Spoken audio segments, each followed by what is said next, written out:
Hai,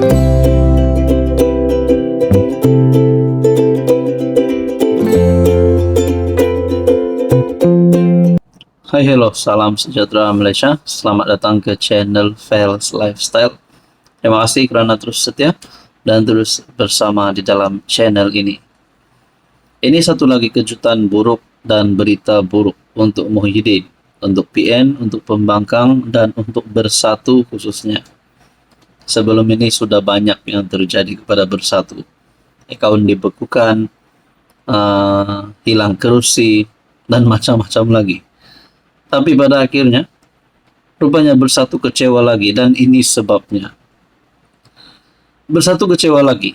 Setelah gagal dalam permohonan, rayuan semakan kehakiman terhadap keengganan yang di-Pertua Dewan Rakyat Tan Sri Johari Abdul mengisytiharkan kekosongan kerusi 4 ahli Parlimen Sabah yang telah menyokong Perdana Menteri. Rayuan tersebut ditolak sebulat suara oleh panel Hakim Mahkamah Rayuan. Satu lagi keputusan mahkamah yang pasti menggemparkan Muhyiddin sebagai Presiden Bersatu.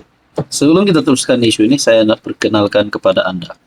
Ini adalah terapi imun, molekul bijak. Produk ini adalah untuk mendidik, menyeimbangkan dan juga meningkatkan kekuatan sistem imun badan sehingga mampu melawan berbagai jenis penyakit.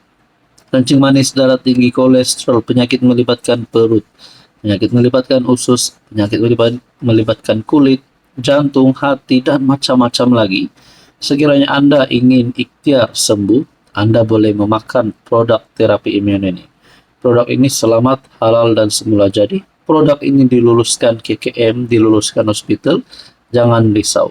So, kepada Anda yang berminat, yang mungkin ada masalah kesehatan, ataupun mungkin ahli keluarga Anda, rakan-rakan Anda boleh menghubungi saya di nomor yang tertera. Saya boleh memberi Anda tips tentang produk ini. Saudara-saudara, Bersatu kecewa lagi.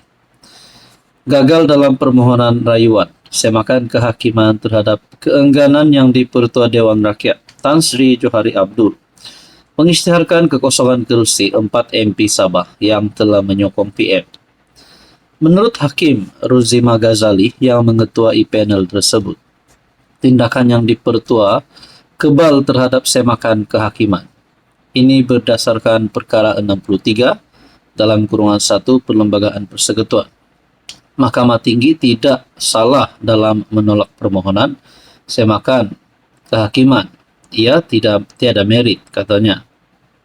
2 tahun lalu, Hakim Mahkamah Tinggi Amarjit Singh berkata, beliau menuruti duluan Mahkamah Persekutuan yang memutuskan bahawa keputusan sama ada wujud kekosongan kerusi tidak boleh diadili di bawah perkara 63 dalam kurungan 1 Perlembagaan.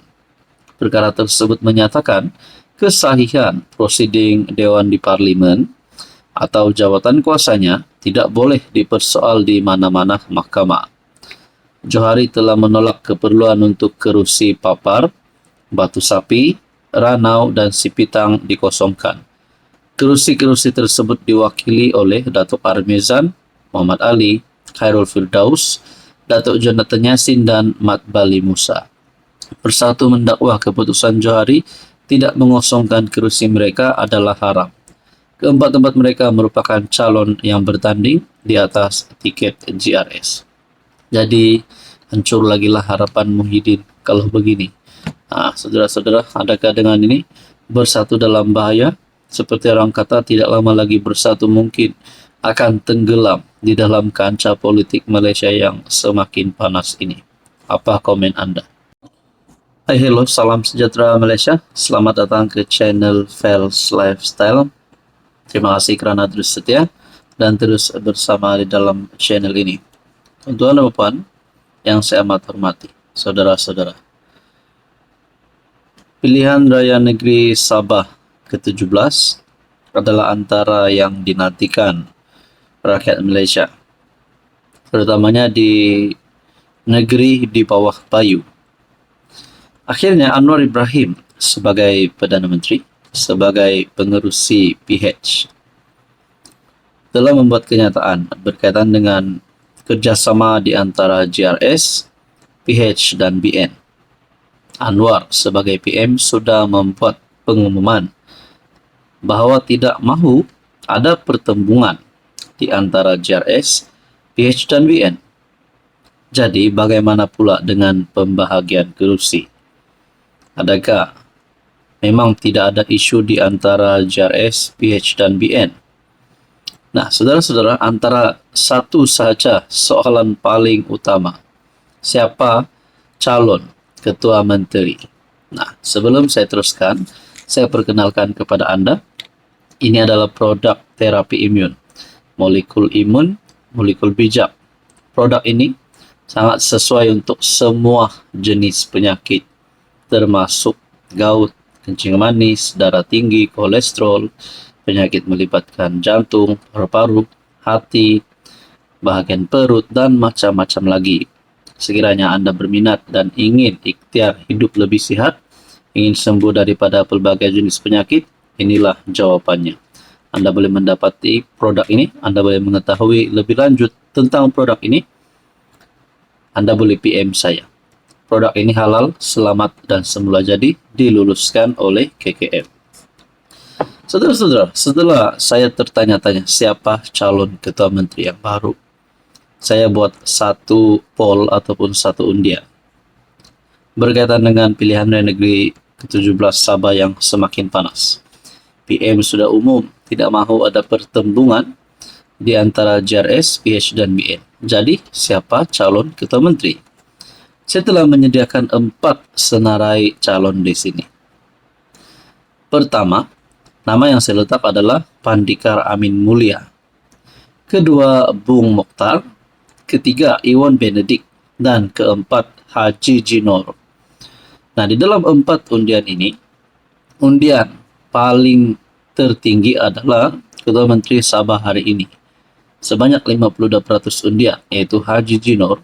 Kedua tertinggi, Pandikar Amin, sebanyak 25%. Ketiga, Iwan Benedik, sebanyak 16%.